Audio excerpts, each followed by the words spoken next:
আসসালামু আলাইকুম। Educators academic ও varsity admission coaching সেন্টারের পক্ষ থেকে আজকের ক্লাসে সকলকে স্বাগত জানাচ্ছি।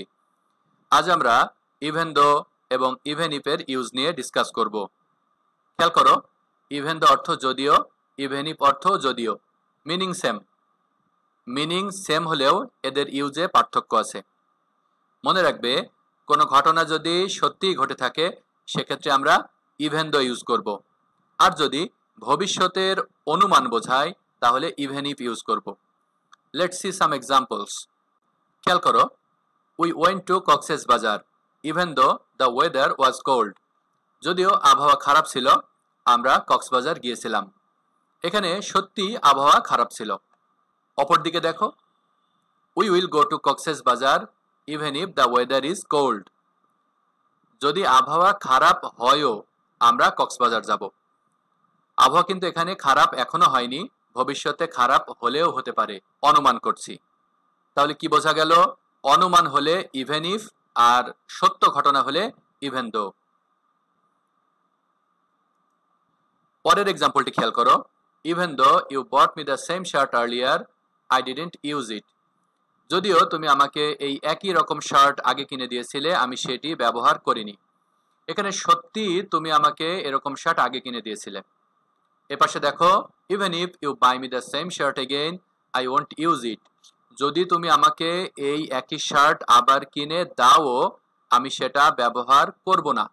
ধরো আমরা দুজনে শপিংয়ে গেলাম, কেউ আমাকে জিজ্ঞেস করছে তুমি কি এই শার্টটা নিবা। তার মানে সে কিন্তু আমাকে এখনো ওই শার্টটা কিনে দেয়নি। কিনে দেওয়ার আগে জিজ্ঞাসা করছে যে তুমি শার্টটা নিবা কিনা। এই মুহূর্তে আমি বলছি যে তুমি যদি আমাকে এই শার্টটা কিনে দাও, আমি সেটা আর ইউজ করব না। কেন? কারণ তুমি সত্যি সত্যি আমাকে আগে এরকম একটা শার্ট কিনে দিয়েছিলে। এরপর খেয়াল করো, even though I knew the topic I revised it. যদিও আমার আগে পড়া ছিল, আমি রিভাইজ দিয়েছিলাম। এখানে সত্যি আমার আগে পড়া ছিল। কিন্তু এপাশে খেয়াল করো, even if I know this topic it's worth learning again. আমি যদি এই টপিকটা জানিও, এটা আমার আবার পড়া উচিত। তার মানে এখানে বোঝাচ্ছে এই টপিকটি আমি আগে কখনো পড়িনি। এরপর দেখো, even though he was a rich man he used to lead a simple life. যদিও তিনি ধনী ব্যক্তি ছিলেন, তিনি সাধারণ জীবনযাপন করতেন। এখানে তিনি সত্যি ধনী ব্যক্তি ছিলেন। এপাশে দেখো, he will lead a simple life even if he becomes a rich man.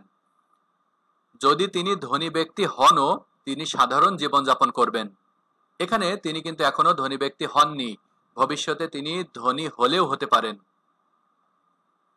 Last এক্সাম্পলটা খেয়াল করো, even though I was busy I went. যদিও আমি ব্যস্ত ছিলাম, আমি গিয়েছিলাম। মানে আমি সত্যি ব্যস্ত ছিলাম। এপাশে খেয়াল করো, even if I am busy I will go. আমি যদি ব্যস্ত থাকিও আমি যাব।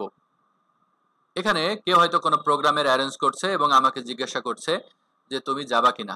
এই অবস্থায় আমি তাকে বলছি যে যদি আমি আগামীতে ব্যস্ত হয়ে পড়িও, তবুও আমি আপনার সেই ফাংশনে অ্যাটেন্ড করার জন্য যাব। তাহলে ইভেন ইফ হলো কিছুটা ফিউচার ওরিয়েন্টেড বিষয়, যেটা ভবিষ্যতে হতে পারে বোঝায়। আর ইভেন দো বলতে বোঝায় যেটা আসলেই বা সত্যিই ঘটেছিল, এরকম বিষয়। আশা করি বুঝতে পেরেছো। ভিডিওটি ইফেক্টিভ মনে হলে আমাদের চ্যানেলটি সাবস্ক্রাইব করতে ভুলো না। চাইলে এই ভিডিওটি তোমার অন্যান্য বন্ধুদেরকে শেয়ারও করতে পারো। পরবর্তী ভিডিও দেখার আমন্ত্রণ জানিয়ে আজকে এখানেই শেষ করছি। আসসালামু আলাইকুম।